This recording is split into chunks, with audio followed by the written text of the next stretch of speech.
韩国训练31名顶级特工，只为刺杀朝鲜领导人，最后却攻入韩国首尔。今天让我们聊聊石尾岛事件。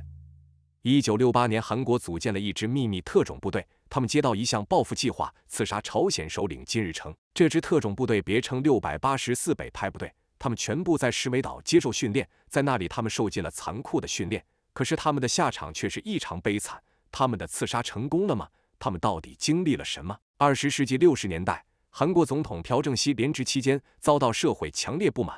不仅如此，当时美韩两国形势也较为艰难。作为韩国的仇敌朝鲜更是看准了这一时机，他们认为这将会是一个统一朝鲜半岛的机遇。朝鲜决定着手设计一场刺杀计划，而刺杀的对象就是朴正熙。经准备，朝鲜为这次行动挑选了31名顶级特种部队。1968年1月21日，31位朝鲜特种部队身着韩国军装一路蒙混过关，最终到达青瓦台。可是，在即将靠近韩国总统时，却露出了破绽。一位谨慎的韩国警察一眼便发现了他们的黑色胶鞋，这种鞋子是朝鲜所独有。得知事情败露，特种兵立即掏出冲锋枪向警察开火。可是面对敌众我寡的情形，他们很快便败下阵来。最后30名朝鲜特种兵全部被射杀，只有一位侥幸逃回朝鲜。而韩国在这场偷袭中遭受了更大的损失，其中死亡人员包括警察2名、军人22名、平民88人，其中还包括美国的2名军官。虽然朝鲜的这次刺杀任务并没有成功，但也令韩国总统朴正熙胆战心惊。这场刺杀行动不仅在精神方面给朴正熙造成极大的创伤，而且他的面子也受到了极大的侮辱。忍无可忍的朴正熙越发的坐不住，于是制定了一项报复计划，那就是刺杀朝鲜首领金日成。为了挑衅朝鲜，韩国也打算招募31名队员前往实施刺杀任务，但是在挑选人员时却犯了难。要知道，韩国不同于朝鲜，韩国边境抵达平壤要比朝鲜边境抵达首尔远得多，这也就意味着刺杀部队一旦前往，根本没有活下来的可能。于是韩国决定在监狱中挑选，很快就从中挑选出31位队员，其中包括地痞流氓、诈骗犯、死刑犯等人。此时的他们并不清楚自己将会面临什么，他们只知道待任务成功后，自己不但能够解放，而且还会获得一大笔钱。可是韩国军方并没有打算让他们活着回来，他们全部被带到仁川西南20公里处的石尾岛进行地域性封闭训练，不允许与外界有任何接触。他们在这里有了另一个名字——培训兵。由于他们本身没有经受过军事培训，于是韩国军方特意派遣30多名空军特种部队前往，他们被称为基干兵，主要负责培训和海岛警卫。在上级军官崔中尉的直接领导下，成立684北派部队。在前往石尾岛的船上，身为训练兵的囚犯不服接受基干兵的管束，场面几度陷入了混乱，甚至还有人大打出手。见此情形，押送他们的军官曹中士直接一个手雷扔向甲板，炸掉船只，他们只能自己游上岸。从这可以看出，军官绝不会对他们心慈手软。待到他们上岸后，经命令全部换上了军装。此时的崔中尉终于宣布684北派部队的真正任务，那就是刺杀朝鲜最高领导人金正日。在听到这句话的那一刻，所有人心头一惊，随后面露难色。可是如今的他们早已没有选择的权利，于是只能认命。接下来，部队队员便投入到日复一日的残酷训练中。由于训练兵及基干兵是1对1训练，训练兵犯错，基干兵也会跟着受罚，因此没有一人能够松懈。他们每天的训练任务不仅有越障射击、游泳，还有搏击、野外生存等项目。除此之外，他们还要接受意志力训练。崔中尉说道，若是他们被俘，必须立刻自杀，否则他们将会经受生不如死的折磨，更可能会连累整个队伍。当然，意志力训练不仅在精神，还在肉体。为了测试队员的身体承受能力，教官会拿起烧红的烙铁，直接烙向队员的后背。这样的非人性折磨令所有人痛苦不堪，沙滩上尽是队员的惨叫声。他们在接受水中闭气训练时，若是经受不住而擅自浮出水面，军官则会将其立即击毙；而在吊桥训练时，若是他们超过规定时间，也会面临教官的机枪扫射。整个训练没有半点人情可言。训练过程中一旦失误，轻则伤筋动骨，重则直接丧命。有5名队员就那样死于高强度的训练中。这样的艰苦训练下，队员之间的矛盾也逐渐消失。在牺牲队友的教训下，所有队员的训练更加认真。往日要命的实战训练，如今也都成为家常便饭。很快，他们的战斗能力足以超过韩国任何一个特种兵。随着时间的流逝，教官曹忠士对他们的训练更为严格，同时也引发许多队员的不满。而另外一位教官普副官对队员们非常友善，队员们在普副官的教导下也得到了一丝的慰藉。经过7个月的魔鬼训练后，所有队员都已练就一身作战本领。此时他们的训练不再是磨难，而是享受，队员之间也建立了深厚友谊。韩国派出31名顶级特工刺杀朝鲜领导人，31人居然全部叛变反杀自己总统。1968年，韩国组建了一支囚犯特种部队，他们的任务就是刺杀朝鲜首领金日成。他们在石尾岛上经受了长达半年的魔鬼训练。1969年3月，终于来到刺杀金正日的日子。他们临行前恰逢大雨天气，崔中尉与所有队员一一握手，这很可能是他们彼此的最后一面。每个队员的脸上都露出坚毅果敢的神情，他们蓄势待发，只为顺利完成刺杀任务。接着他们便踏上岸边的滑艇，在大雨的冲刷下奋力向前方滑去。全体教官向他们敬礼，目送他们远行。可是世事难料，返回营中的教官接到一通电话，上级指示立即取消刺杀行动。所有队员在岛上听候发落，因为此时距朝鲜刺杀朴正熙已有3年之久，而如今的朝韩两国关系也渐入缓和。若是此时立即实行刺杀行动，全世界都会将韩国视为卑鄙小人。好在此时队员的滑艇并没走远，曹忠士拿起机枪对海面一阵扫射，将队员全部逼回。就这样，队员们在石尾岛上听候待命。1年2年，随着时间的流逝，684部队已经不再被重视。韩国并不愿白养活他们，于是开始减少岛上的供给，他们的食物越来越少，从原来的寡淡无味到根本吃不饱，甚至会饿得他们精神恍惚。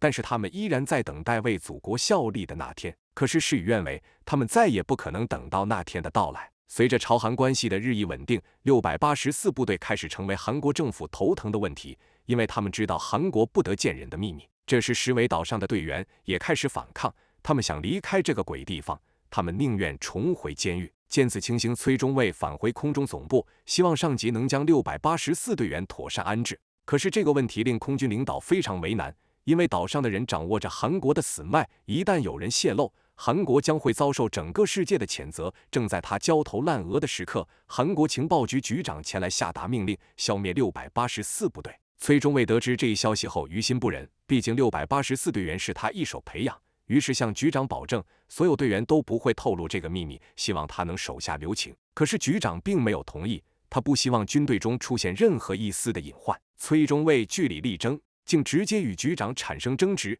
局长也不是什么善茬，掏出枪便对着崔中尉身后的书柜射去。听到书柜玻璃破碎的声音，崔中尉的心也跟着碎了。接着局长警告崔中尉，只给他1周的时间，如若没有消灭他们，那么他将会派人杀掉岛上的所有人，包括军官。崔中尉返回岛上，看着队员们欢愉的笑声，他更是极为自责。当天夜里，崔中尉将2个主教官叫来，告知他们上级下达的灭口命令。曹忠士听到后极为愤怒，他表示极力反对，而普副官却一反常态，开始计划该如何实施命令。此时我们终于明白，曹忠士平时对队员的严格很可能是为了他们能在实战中更好的生存，而朴警官更像是打造人设，一味的奉承。此时门口的一位训练兵听到教官3人对话后忐忑不已，第2天便将这些告知队友，所有人心急如焚，可是又不知该如何应对。此时普副官找到曹忠士，劝他接受上级命令，可是曹忠士听不得他在这里聒噪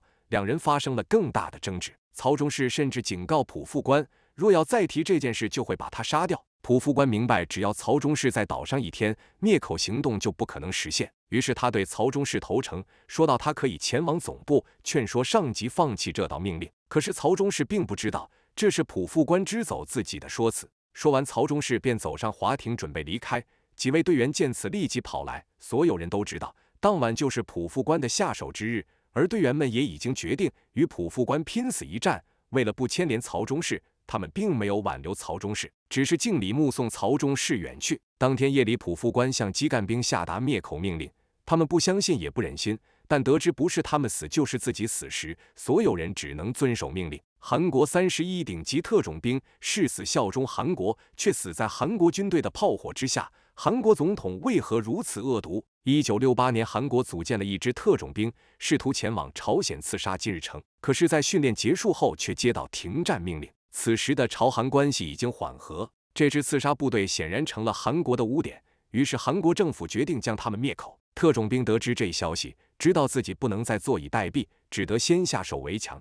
他们首先前往武器库，干掉门口的守卫，拿到武器，接着便干掉哨塔的卫兵。听到门外的枪声，普副官得知事情已经败露，只能开展奋力对抗。此时那位门口听到消息的训练兵前往指挥官办公室，他知道那些话是崔中尉故意透露给他的，他询问他为何要这么做。崔中尉说到哪种结果都不是他希望的，他不希望任何人去死，但好像并没有这样的选择。我对不起军队，更对不起你们。说着便拿起手枪扣动了扳机。果然训练兵丝毫不逊于任何一名特种兵，他们很快铲除了所有要杀害他们的人，最后只剩下了普副官。自知没有活路的普副官对他们说道，自从他们加入684部队的那一刻起，军官就没有打算让他们活下来，他们的身份资料全部被销毁，即使他们完成任务也照样会被灭口，他们也不会成为任何人的英雄，甚至连名字都不会留下。说完，气愤的队员便把普副官击倒。原本岛上的数十人此时只剩下10几人。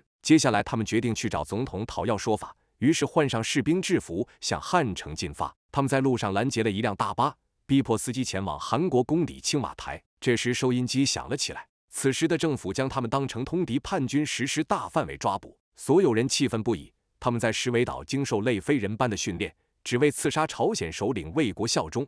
如今韩国政府却将其当作通敌叛军，这更加坐实了普副官的一番话。此时他们遇到军官拦截，他们不顾车上平民的危难，对着大巴疯狂扫射，其中有多位队员因此丧命。但是大巴依然飞速行驶，很快便接近汉城。在总统的命令下，他们遭受重兵拦截，根本没有进入汉城的可能。然而政府依然不顾车上平民的死活，只为消灭所有684队员。此时曹中士赶来，希望政府给点时间让他说服车内队员。可是他们接到的命令并不是说服，而是消灭。在停战的间隙中，684队员将全部平民安全送下车，自己则拿出手雷引爆了大巴。最终全部864队员丧命于此。他们最初想象的是如此美好，最终的结局却是如此惨淡。这一事件在当时造成不小的轰动，可是外界人并不知道内情。朴正熙原本想把这个锅甩给朝鲜，可在意识到这样会激怒朝鲜后，朴正熙才说到这是一场内部叛乱。然而之后一位名为李世圭的反对党议员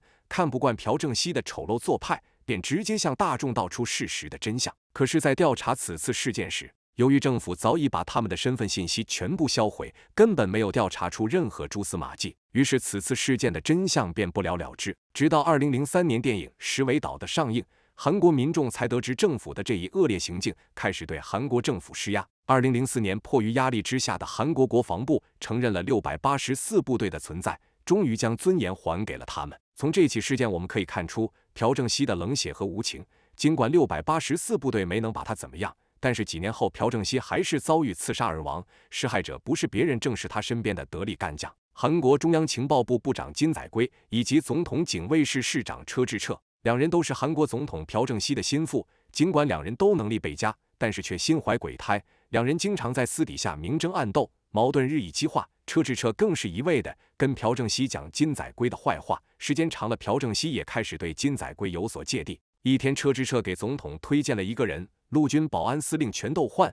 车智澈认为他能更好地担任中央情报部部长，可是此时的部长正是金载圭，这也就意味着他试图让金载圭退位。总统朴正熙思索片刻，默不作声。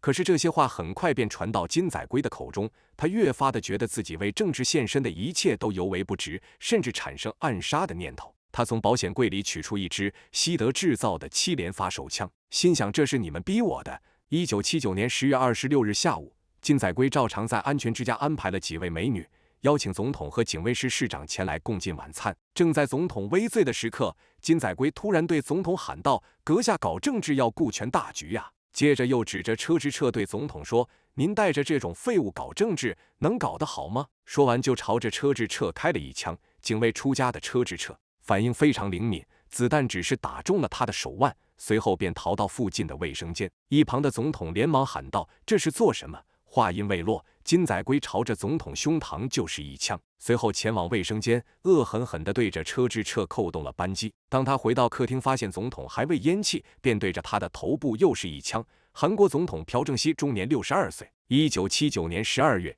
金载圭逃到陆军总部，被顺利擒获，后被判处绞刑。韩国3大政治巨头就此陨落。总统已死，可是684部队队员却永无重生之日。原本的他们或许已经对生活失望，可是韩国给他们希望，可他们最后等到的却是绝望。希望这样的悲剧永不会再次上演。